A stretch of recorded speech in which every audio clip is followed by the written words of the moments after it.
students and parents begging for change, and the government, as always, getting in the way. Lawmakers in Wisconsin and Oklahoma fighting for school choice with new bills to give parents a say in where and how their kids learn. But in both states, not just Democrats, Republicans also holding the legislation hostage. So did they learn nothing from the Virginia governor's race? Here with me now, National Research Director for the American Federation of Children, Corey DeAngelis is back. Welcome back, Dr. DeAngelis. Hey, thanks for having me. Hey. So tell me what's going on with Lee Snodgrass. I love that name. This is one of those Republicans who is trying to throw up the goalie in terms of parents being able to have some say over their kids' education.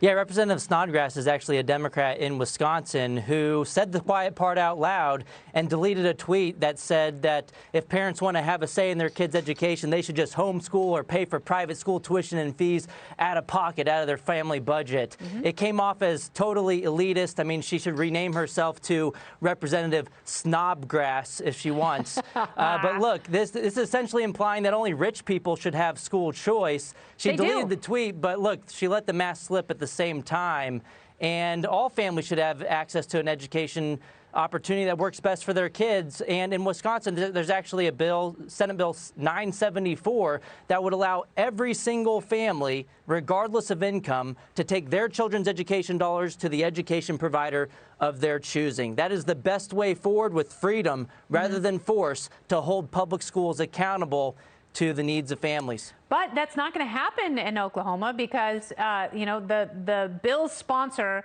is in the state Senate. And, really pushing for this in a pretty red state.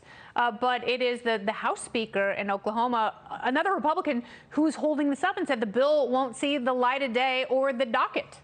And you say this bill could actually be a game changer and could lead the way for other states in terms of school choice.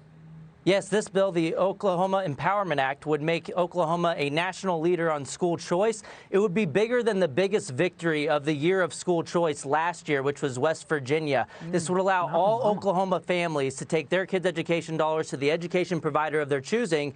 The governor's fully on board, Governor Kevin Stitt. The Senate leader, Greg Treat, he is sponsoring the bill. And there's tons of momentum for it. 86% of school parents in Oklahoma support funding students as opposed to systems. The Oklahoma House is over 80% red, and yet you have the House Speaker implying that he's not going to run the bill. But look, at least if you're going to come out against educational freedom at this time, which I would argue is political suicide at this moment in 2022. Yes, for Republicans, it is political suicide.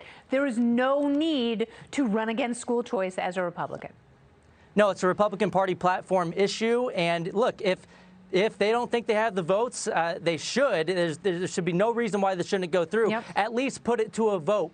If you're going to come out against parental rights, you at least owe it to the parents to let them know where you stand on the issue so that they know who to hold accountable at the ballot box. And go on record. Corey DeAngelis, thank you so much. Always appreciate your time. Thank you so much.